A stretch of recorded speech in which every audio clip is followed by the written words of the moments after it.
usa ka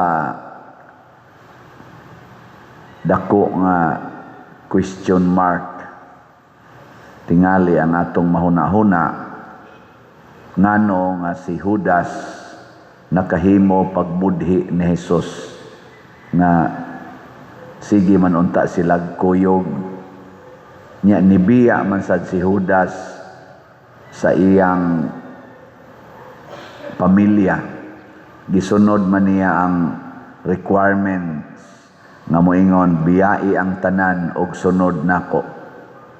Nya nakahimo pagid siya pagbudhi ni Jesus. Hibaw mo ngano?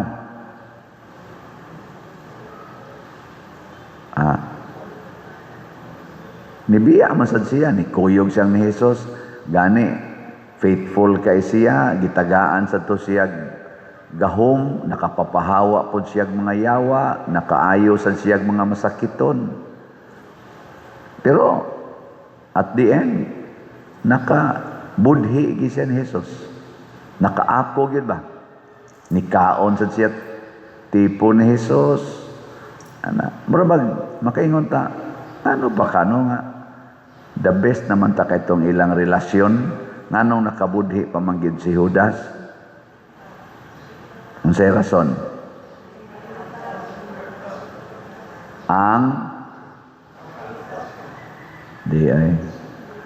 Ang wala pagbiya ni Judas sa gugmas kwarta. Nibiya siya sa ilang balay, nibiya sa siya sa iyang ginikanan, nibiya po siya sa iyang mga igsoon tingali, hasta sa iyang trabaho, nibiya siya, pero doon na siya iwa biyai ang gugma sa kwarta. Hiling niya mong tupad. Ingnawa na ka mahigugma sa kwarta? O na? Bisag unsaon panatog simba, bisag unsaon panatog nobina, kakarong gabi, kuyog na sa taaning prosesyon sa mga santos, mga pasos, di man ang mga santos ang tanan, basta mga rebulto sa mga involved sa kinabuhi ni Jesus. Oh, Jesus. Ang resulta, mubudhi lang yapunta ni Kristo basta dili ta muundang anang gugmas kwarta. Moto nga si Judas natintal gid siya kay nahigugma man gud siya sa kwarta. Nya gideclare na muna ni Kristo nga nag-ingon nga wa gyoy tao nga makaalagad sa duha ka agalon. Ingon siya, dili ninyo pwedeng alagaran ang Ginoo ug ang salapi. Itaraba usahay moanhi ta sa simbahan, musimba ta ang atong pangayoon sa Ginoo, tagai ko kwarta. Orag daghan-daghan gid ana nga magsiging Ginoo in town, makatrabaho na unta ko, Ginoo in town, ma-increasean unta ko, Ginoo makadaog ta ko sa loto. Kay daghan na kay kog bayronon ana. Mao nay kuyaw kayo. Na may daghan ana nga magsigig alagad og simbahan. Apil na gud mi ana gud ay di na lang nato na iadtog lain kaning nagwali. Ana. Lahi nang mangita kag kwarta, lahi sa nang mahigugma kas kwarta. Doon na sila'y kalainan. Naay mga taong kugihan kay mo trabaho, kugihan kay magnegosyo, daghan kay sila kwarta nga ilang makuha, pero wa sila mahigugma sa kwarta. Ana. Munang naingon si Kristo, trabaho gyud maayo. Pagkugi gyud, ayaw pagtinapulan. Pero ayaw lang paghigugma sa kwarta.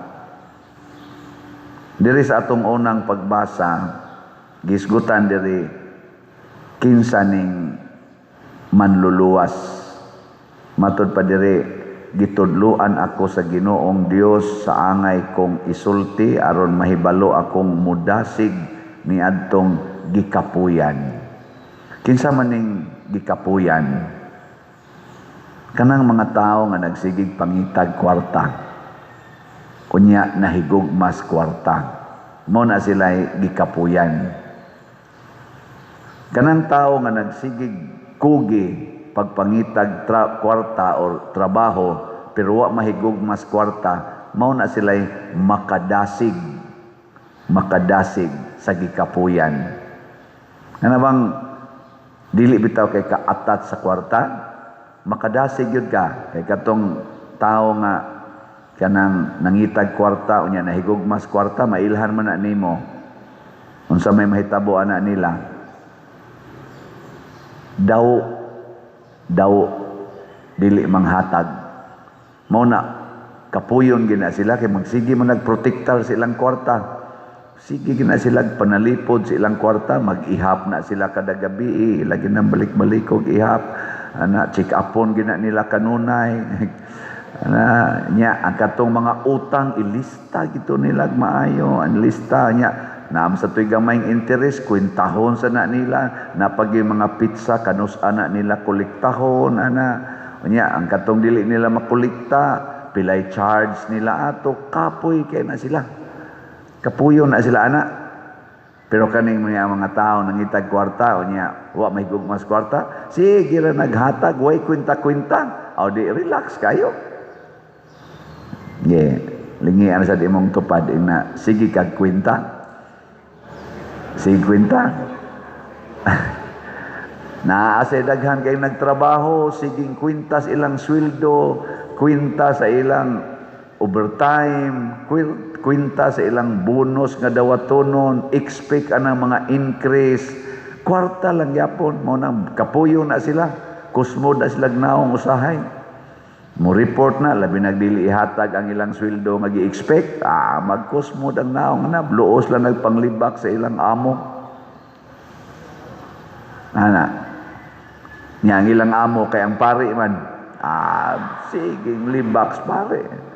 Na daw kani paria daw tuag ihakop tanang kolekta ang daw ana sige kana muna kapuyo na sila, maghinuktok na sila basta mo serve sa simbahan, hinuktok.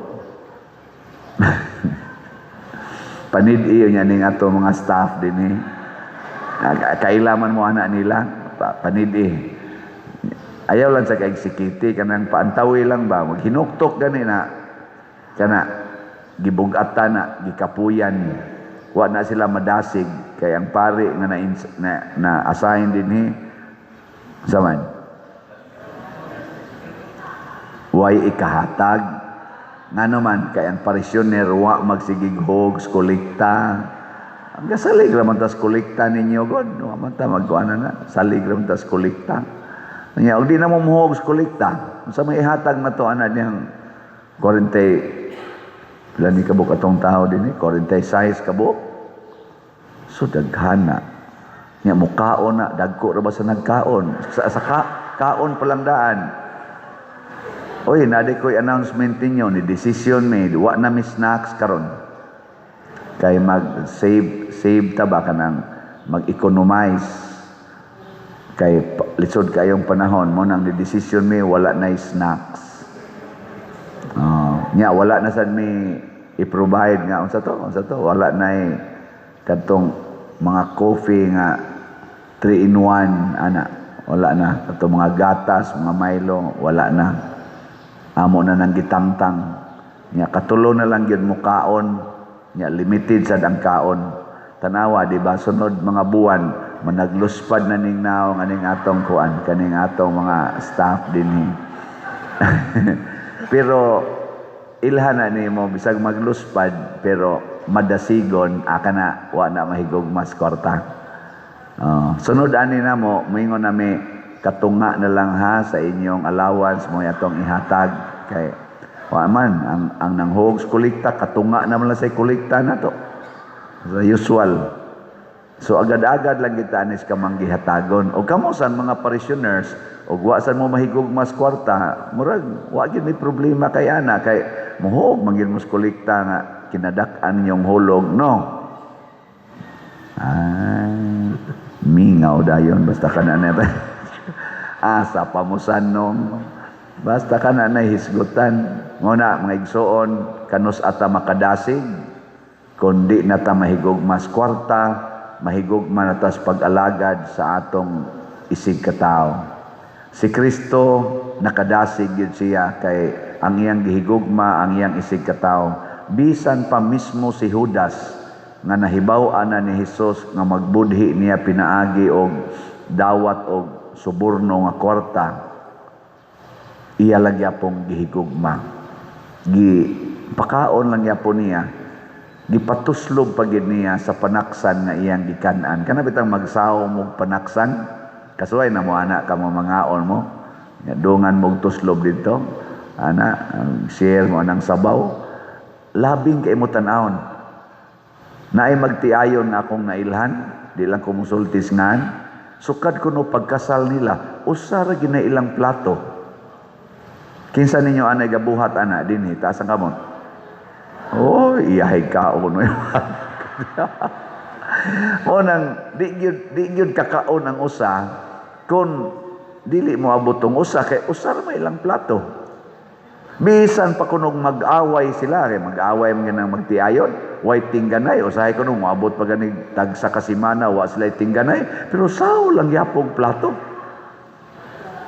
Bisag mga to pa na sila mga kumbira kanang mo tambong sila anang mga hikay-hikay usa ra gid na ilang plato ila gid nang giagrihan nako cute sana all. Kuyawa kano ang pari og madri ba usa na lay plato indota katanaw no makadasig na dili inspiring kay na makadasig gid na. Nga nasa ko'y nailhan na managtiayon, sila say nagsulti pero wabang kumutupad nilag higda. Pero katong nung magsaog kaon, naka-observe na ko many times nilang duha. Ako'y nibuyag, anong magsaog mamuna may daghang plato? Ingon din sila nga, amo gining agreement, Father. Nakaingon ko sana all, pero naiusa nga niingon, nga naasa ko no sila agreement. Cute kayo ba? Di yun, kung manghigda sila, di gyud katog ang asawa basta dili mag-unlan sa bukton sa bana. Naa mo ana? Brad, naa mo ana, Brad? Bahala ka takilid hagi mo. Pero naa ko no, di gyud kuno siya katog basta di mag-unlan sa bukton sa bana. Unya nahitabo man na kining asawaha palaaway kay bana. Perti man gyud ka palaaway. Ang bana, mo istorya ginana mo, hasta in public kay barkada man niya na. Mo istorya gin siya nga, mag-aw, di siya tinggan siyang asawa, usahay, tagsa kasimana, usahay do kasimana, pero inighigda na, muunlan gis yang bukton, lami ako nung luukog diritso Kana ko nung wakatinggi ba niya, muunlan gyapon sa imong bukton, ingon siya, lami ang luukon lagi, pero saon man yun, agreement man ninamo, ana ba? Sinaga nang di nakatinggan, niya muunlan sa imong bukton. Talagsaon. Nakudo na gidi ay, mao na siya gitawag og Diyos nung kinaiyang. Nga dili masapawan sa mga kahuyangan. Doon naging sintro ba? Ug mao na untay itong buhaton, nga mo sintro kita ni Kristo. Kana bang makaingon kita ba? Maging sino ka man, mamahalin kita. Ana ba? No. Mao na matud pa diri sa atong kana ganing atong tubag sa Salmo, Ginoo, diha sa imong dakong gugma tubaga ako. Pulos ta mga makasasala, pero milaom ta nga ang dakong gugmas Ginoo dili mo ila sa atong mga sala. Mutubag yapon siya. Mo tabang yapon siya. Nya mo sa doon ta na itong batasan na dili unta ta magpadala sa atong kahuyangan labi na ng gugmas kwarta kay mahimutang daw, mahimutang isipan, mahimo pagitang kriminal. Kanilang rong ato mga nasod nga naggubat tungod man as gugmas kwarta. Nya kinisang ato din hirong nasod nga siging kinawatay anang kwarta nga di ra bagyod mohonong og pangawat bisag 40 na natong lisurab, mangurakot lang gyapon sila. Tungod gyapon na gugmas kwarta. Nga di ra ba na matagbaw ang gugmas kwarta. Basta nahigugma na kas kwarta, wa na nay limit. Tuay limit. Sa una, thousands ray kawaton. Karon, millions na. Sunod, bilyon na. Sunod, trilyon na ang kawaton. Perting dagko ang kwarta. Kawaton, way katagbawan. Kanindot unta kung ang inyong higugmaon ang simbahan. Karon ang imong gihogs kolekta, piso pa. Sunod, gatos na. Sunod, 1,000 na. Sunod, milyon na. Sus, ngiga ka namin ako. Ang atong treasurer, makadawat o usa ka bandol nga 1 million. Nga gihogs kolekta. Kuyapan siguro No? Igana ba? La! Kamong tigsibot. O makasinati mo nga gihulgan ang imong sibot o usa ka bandol nga 1 million nga. Usa na ka bandol nga ingon ani tingali nakataas, inani magsapaw-sapaw ba? Ana, ihog sa sibot, masod man gina. Unsa inyong bation og hulgan mo og 1 million. Di na tingin mo muhatod sa sibot, dire mo ditso siguro mo glakaw ngadto. Kana kung hudas ka, mo ditso kag lakaw ngadto. Asa naman to gada sibot?